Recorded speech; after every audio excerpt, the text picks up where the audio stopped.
ಅವ್ರನ್ನ ಹೇಗೆ ನೋಡ್ತೀರಾ ಅಂತ, ಯಾಕಂದ್ರೆ ಕೊರೋನಾ ಟೈಮ್ ಮತ್ತೆ ಬರುತ್ತೆ ಅನ್ನೋ ಥರ ಮಾತಾಡಿದ್ದಾರೆ. ಅಲ್ಲ, ಇವತ್ತು ಬಹಳ ವಿಚಾರಗಳ ಬಗ್ಗೆ ನರೇಂದ್ರ ಮೋದಿ ಅವರು ಮಾತಾಡಿದ್ರು. ಅದರಲ್ಲಿ ಬಹಳಷ್ಟು ವಿಚಾರಗಳು ಕೂಡ ನನಗೂ ಇಷ್ಟ ಆಯ್ತು. ಅಂತಂದ್ರೆ ಇದು ಏನು, ಇಂತಹ ಉದ್ವಿಗ್ನತೆಯ ಪರಿಸ್ಥಿತಿ ಕೊನೆಗಾಣಬೇಕು, ಮಾತುಕತೆಯ ಮೂಲಕ ಏನಾದ್ರೂ ಒಂದು ಮಾರ್ಗವನ್ನ ಕಂಡುಕೊಳ್ಳಬೇಕು. ಆ ಮೂಲಕ ಇಡೀ ಪ್ರಪಂಚದಲ್ಲಿ ಸೃಷ್ಟಿಯಾಗಿರುವಂತಹ ಬಿಕ್ಕಟ್ಟು ಶಮನ ಆಗಬೇಕು. ನಾಗರಿಕರ ಮೇಲೆ ದಾಳಿ ಮತ್ತು ಈ ಎನರ್ಜಿ ಸೆಕ್ಟರ್ ಮೇಲೆ ಮಾಡ್ತಾ ಇರುವಂತಹ ದಾಳಿ ಏನಿದೆ ಅದನ್ನ ನಾವು ಖಂಡಿಸ್ತೀವಿ ಅಂತ ಹೇಳಿದ್ದಾರೆ. ಅಂತೂ ಇಂತೂ ಪ್ರಧಾನಿ ಮೋದಿ ಅವರು 23 ದಿನಗಳ ನಂತರ ಸಂಸತ್ತಿನಲ್ಲಿ 25 ನಿಮಿಷಗಳ ಕಾಲ ಭಾಷಣವನ್ನ ಮಾಡಿದ್ದಾರೆ. ಈ ಭಾಷಣದಲ್ಲಿ ನಮ್ಮ ರಾಜತಾಂತ್ರಿಕ ನಡೆ ಏನು ಅನ್ನೋದರ ಬಗ್ಗೆ ಅವರು ತುಂಬಾ ಈಸಿಯಾಗಿ ಹೇಳಿದ್ದಾರೆ. ನಾವು ಶಾಂತಿ ಪ್ರಿಯರು, ನಾವು ಶಾಂತಿಯ ಬಗೆಗೇನೆ ಯೋಚನೆ ಮಾಡೋದು ಅಂತ. ಆದ್ರೆ ನಾನು ಅಮೆರಿಕ ಏನು ಪದೇ ಪದೇ ಮೋದಿ ಅವರ ವಿಚಾರದಲ್ಲಿ ತುಂಬಾ ಕ್ಷುಲ್ಲಕ ಹೇಳಿಕೆಗಳನ್ನ ಕೊಡ್ತಾ ಇತ್ತು, ಅದ್ರ ಬಗ್ಗೆ ಒಂದ್ ಸ್ವಲ್ಪ ಸ್ಟ್ರಾಂಗ್ ಆಗಿ ಏನಾದ್ರೂ ಮೋದಿ ಅವರು ಇವತ್ತು ಒಂದಿಷ್ಟಾದ್ರೂ ನೋಡಿ, ತಪ್ಪನ್ನ ತಪ್ಪಂತ ಹೇಳ್ಬೇಕು, ಸರಿ ಇರೋದನ್ನ ಸರಿ ಅಂತ ಹೇಳ್ಬೇಕು. ಅದೇ ನಿಜವಾದಂತಹ ಒಂದು ರಾಜತಾಂತ್ರಿಕ ಅಥವಾ ವಿದೇಶಾಂಗ ನೀತಿ. ಹೌದು. ನಿಮ್ಮ ಮೇಲೆ ಈಗ ಕದನ ವಿರಾಮ ನಾನೇ ಹೇಳಿದ್ದು, ಅದಕ್ಕೆ ಮೋದಿ ಅವ್ರು ನಿಲ್ಲಿಸ್ಬಿಟ್ರು. ಮೋದಿ ತುಂಬಾ ಒಳ್ಳೆ ಆಕ್ಟರು, ಅವ್ರು ನಾವ್ ಹೇಳ್ದಂಗೆ ಆಕ್ಟ್ ಮಾಡ್ತಾರೆ. ನೀವು ರಷ್ಯಾ ಜೊತೆಗೆ ತೈಲ ಖರೀದಿ ಮಾಡಬೇಡಿ ಅಂತಂದ್ವಿ, ಅವ್ರು ತೈಲ ಖರೀದಿ ಮಾಡ್ಲಿಲ್ಲ. ರಷ್ಯಾ ಜೊತೆ ತೈಲ ಖರೀದಿ ಮಾಡಿ ಸಂಕಷ್ಟದ ಸಮಯದಲ್ಲಿ ನಿಮ್ಗೆ 30 ದಿನಗಳವರೆಗೆ ನಾನು ಟೈಮ್ ಕೊಡ್ತಾ ಇದ್ದೀನಿ ಅಂತಂದೆ, ಅವ್ರು ಹಂಗೆ ನಡ್ಕೊಂಡ್ರು. ಈ ರೀತಿ ಅಮೆರಿಕ ಪದೇ ಪದೇ ಮೋದಿ ಅವರನ್ನ, ಮತ್ತು ನಾವು ಏನು ಮೋದಿ ಅವರನ್ನ ವಿಶ್ವಗುರು ಎಂಬಂತೆ ನೋಡ್ತೀವಿ, ಅಂತಹ ಒಂದು ವಿಶ್ವಗುರುವಿನ ಒಂದು ಇಮೇಜ್ ಅನ್ನ ಸ್ಪಾಯಿಲ್ ಮಾಡೋದಕ್ಕೆ ಅಮೆರಿಕ ಏನ್ ಮಾತಾಡಿತ ಅದ್ರ ಬಗ್ಗೆ ಏನಾದ್ರೂ ಇವತ್ತಿನ ಭಾಷಣದಲ್ಲಿ ಅಟ್ಲೀಸ್ಟ್ ಒಂದಿಷ್ಟು ಏನಾದ್ರೂ ಒಂದು ಖಡಕ್ ಆದಂತಹ ಒಂದು ಮಾತಾಡ್ತಾರೆ ಅಂತ ನಾನು ಎಕ್ಸ್ಪೆಕ್ಟ್ ಮಾಡಿದ್ದೆ. ಆದ್ರೆ ಅವ್ರು ಮಾತಾಡಿಲ್ಲ. ಮಾತಾಡ್ಬೇಕಂತ ಏನು ಇಲ್ಲ. ಯಾಕೆ ಅಂತಂದ್ರೆ ಈಗ ಪರಿಸ್ಥಿತಿ ಹೇಗಿದೆ ಅಂತಂದ್ರೆ ಯಾರ ಪರ ನಿಲ್ಲಬೇಕು, ಯಾರ ಪರ ನಿಲ್ಲಬಾರ್ದು ಅನ್ನೋದಲ್ಲ ಈಗಿರುವಂತಹ ವಿಚಾರ.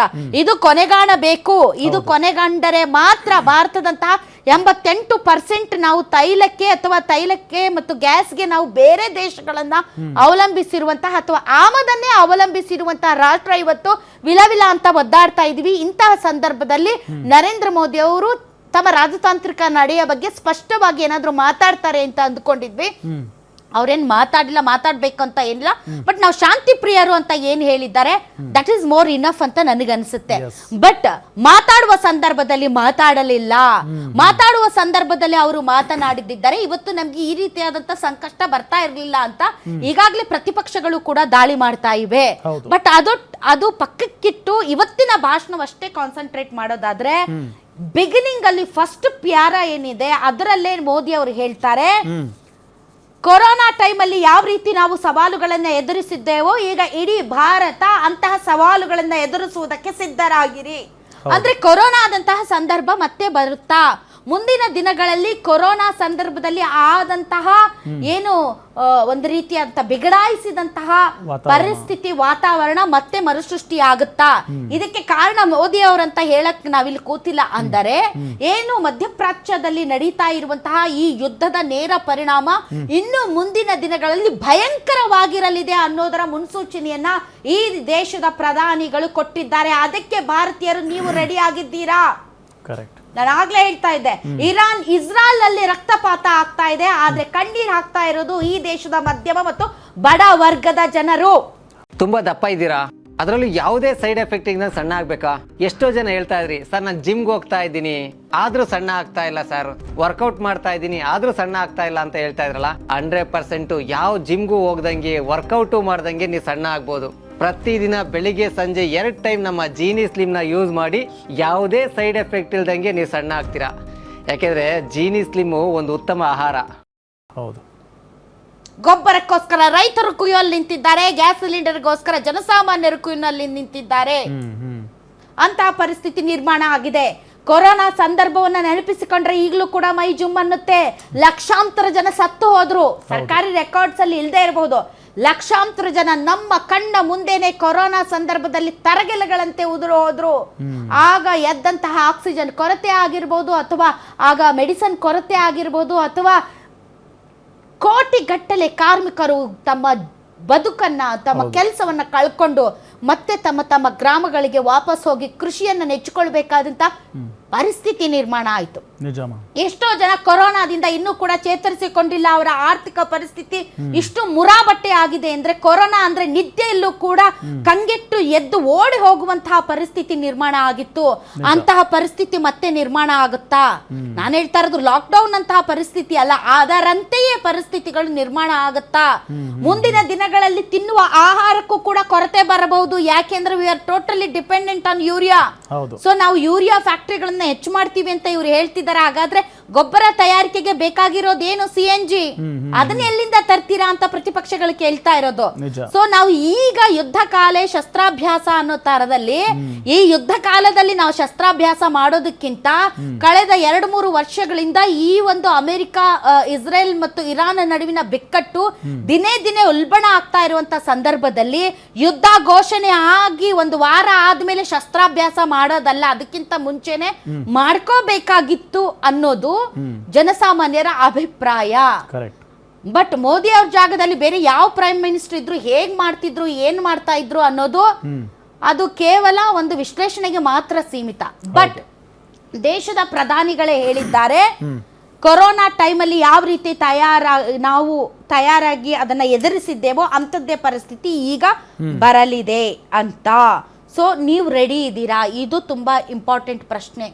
ನೀವು ರೆಡಿ ಇದ್ದೀರಾ?